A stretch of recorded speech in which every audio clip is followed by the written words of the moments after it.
The Wall Street Journal telling of more high-profile Republicans who think the GOP should hold firm on not increasing the debt ceiling. Indiana Congressman Mike Pence and former Speaker Newt Gingrich are joining with former Minnesota Governor Tim Pawlenty and New Jersey Governor Chris Christie in calling for spending cuts and not upping the debt ceiling past $14.3 trillion.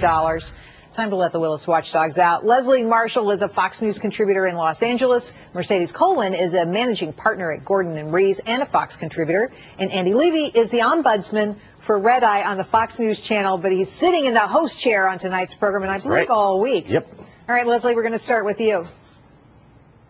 Well, I got to tell you, this is interesting because only one of those three that you mentioned actually get to vote on this. So it's sort of like Congressman Pence is sort of, like, I'm standing aside from my party. Tea Party people keep writing those checks. And the other guys are like, we might run for president. Love us, send in your checks. But the bottom line is the GOP is going to vote for this and are in favor of this. The majority of them are. Mercedes, this is just like, an incredible battle here. What's going to happen, do you think? I think it's going to be inevitable. They have to, if you don't increase the debt ceiling, you're going to default on loans, and that means more and more money. I mean, I'm sure a lot of those default loans have those penalty provisions. If you don't pay it by a certain point, those are the types of issues. I think everyone's going to be practical and just swallow that terrible pill and say we're going to have to vote for that and increase it. And trillion, I can't even roll trillion out of my I know. Andy, are we going to swallow that terrible pill? I think probably, although I know Governor Pawlenty at least says that it's a false choice, that we don't have to raise the debt ceiling, that we have enough money in our tax stream right now to pay off the debts. But I do remember a wise man once said, raising America's debt is a sign of leadership failure. Leadership means the buck stops here. Who was that? That was Senator Barack Obama voting against raising the debt ceiling when George W. Bush was president. So either he was wrong then or he's wrong now.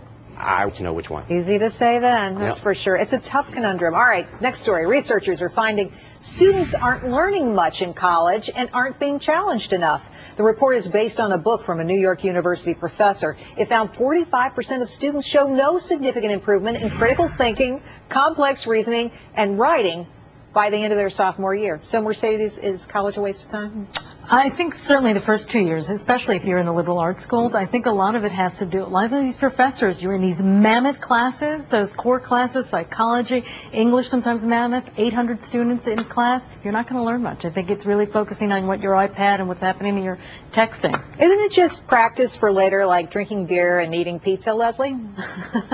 Well, I was going to say, I'm very upset, Jerry. I'm very upset that I'm not getting credit for the keg parties and frat parties that I attended my first 2 years of college. I was shocked today. I will get over it, but honestly, they do need to have more tests. I would agree on class size, some of those lecture halls with 150 and 200 students, because I know there was a lot of verbal discussion as to the topic, but, in a classroom, you need a test, and you need to have them submit reports so that they have to study and have to turn in some kind of homework. Sorry. Okay. I know. Well, it was bad, those big classes. Andy, you remember that? Yeah. That was like yesterday. For you telling me the crossword puzzles in the back. No, I actually thought one of the things they said in the study was that students spend 50% less time studying now than they did 2 decades ago. Really? It's not possible to spend 50% less time studying than I did 2 decades ago. So as far as I'm concerned, this whole study probably flawed. Here's the biggest problem, though. One of the authors of the book says students are able to navigate through the system well without any effort. To me, this is the real issue, because you need to learn how to navigate and work the system when it's hard later in life. And you're not getting that knowledge in college now because it's so easy to do. They've got to make it harder for you to game the system. Isn't it more about on-the-job training, though, seriously? I mean, we graduated from college. I went to professional. I went to law school. You get out, and really, it's not until you start working in the real world you actually get the experience and practicality you need to do what you're correct. But a little step up in college wouldn't be a bad thing. I also think part of the problem is college, like I guess they say youth, is wasted on the young. When you're college age right now, that's when you're at the age that you think you know everything and you don't need to learn everything. When you're older, like does anything sound better now than saying, here's what you have to do for the next 4 years. You have to learn stuff. That sounds kind of cool. Wouldn't that be great? With your parents and the taxpayers paying for it. I mean, that's fantastic. But back then, you're like, I don't need to learn this. Right. It's all, I guess it's all from your vantage point, how old you are. All right, this is a critical story. First, Brett Favre, and now Regis Philbin. I don't want to alarm anybody, but I have to tell you this because it's going to happen, and the station needs to know, and Gilman needs to know, and we all need to know. But this will be my last year on this show.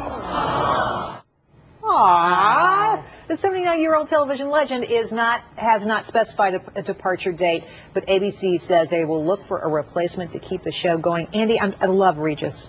Here's the thing, though. When you said first Brett Favre, now Regis Philbin, I got really nervous. And I completely looked away from the monitor because I didn't know what was going to be shown there. So please don't ever do that again. Okay. But, well, only when you're here. Okay. Look, Regis is a lovable guy. I think everybody agrees on that. I would like to see Ricky Gervais take his place. Oh. Because he, is so calming in the morning. That would be a show I would watch. And maybe he would talk about you. Yeah. Right. Okay. Mercedes? Say it isn't so. I love Regis too, Jerry, but I think it's obviously he just wants to spend more time with his family and move on. He's happily married. And I cannot imagine this guy retiring at all, Leslie. Come on. This guy is not going to retire. No way. Well, I heard that his wife had something to do with this, and being a wife, I would imagine she has a lot of influence. It's going to be hard not to see him, but I have to admit, guys, have you seen Kelly Ripa's husband, who has been filling in for Regis? Sorry, Reg, you were great to watch, but definitely he's a bit better to look at. So I'm looking forward to some of the new, younger, hotter hosts, perhaps. Well, there are lots of contenders there. I'm putting up our own Andy right here to, fill in host right there. Yeah, I'm getting some experience this week. So okay. Yeah. Thanks, Leslie, Mercedes, and Andy. Appreciate your time. All right.